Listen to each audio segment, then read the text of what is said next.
How Congress should confront Obama. That's what I'd like to talk about today. There are two battles that are looming between Congress and Obama. The first comes up at the end of this month, when a continuing resolution has to be passed funding the government, because October 1st is the start of the new federal fiscal year. The second will come about 2 weeks later, when the government runs out of borrowing authority and needs to raise the debt limit to be able to continue operating. These are both wonderful opportunities for the Republican Party to take a position. The question is, how do you handle them?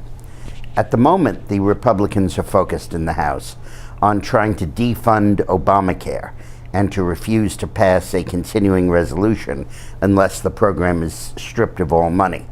That's a facade. It's never going to happen. First of all, if you strip it of money, the Senate won't pass it, the president won't sign it, the government will shut down, and the Republicans will have to cave in.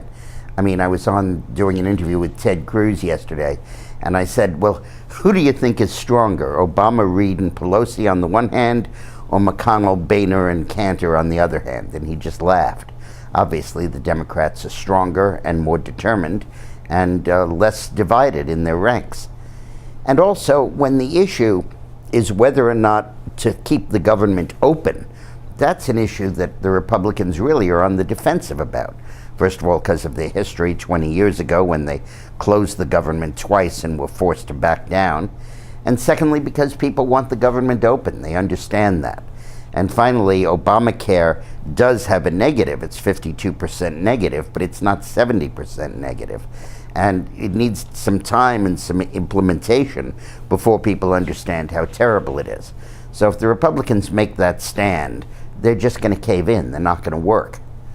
But that doesn't mean they shouldn't make a tough stand 2 weeks later when the debt limit comes up. Debt is an entirely different subject than closing the government down. Debt is a bad word. Incurring more debt is something nobody wants. And it emphasizes the overspending that's going on. Now, in the past, Boehner has played the debt limit very skillfully and has resulted in 2 sequestration deals, which have forced significant cuts in discretionary spending. In fact, that portion of the federal budget, roughly $1.2 trillion out of $3.7 trillion, that is discretionary, Congress has to vote it each year, is now the smallest it's been since the Clinton days. And it's been cut very dramatically under this Congress. I don't just mean rate of growth cut, I mean actual dollars cut. And it's now cut about as low as you're going to get it. The real problem is entitlements. Now, Obama hopes that when we say entitlements, we mean Social Security, Medicare, and veterans benefits. But we don't. Those programs are growing, but they're not bankrupting us. What's really driving our budget nuts and forcing this increased borrowing are means-tested entitlements, welfare entitlements, Medicaid, not Medicare, welfare benefits, food stamps, and the whole range of housing subsidies and everything else. Those have more than doubled under Obama's administration. So I believe that what the House Republicans need to do is to say we will not increase the debt limit until we set in place caps on entitlement spending. And by definition, entitlement spending is not capped. Everybody's entitled to it.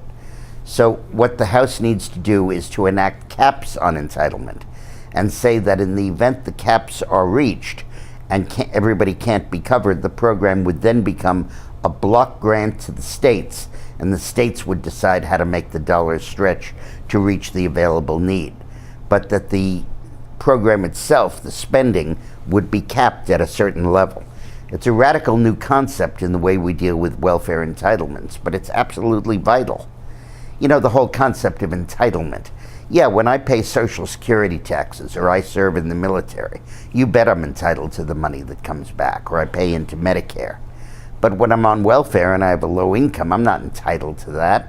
And to call it an entitlement is really wrong. So what the Republicans need to do is not fight over Obamacare yet. The day will come for that fighting, but we're not there yet.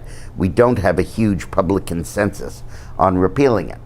But we do have a huge consensus on capping welfare and on not borrowing more money without reducing our need to borrow money. And that's what the Republicans need to emphasize in their battles with the president over the coming month.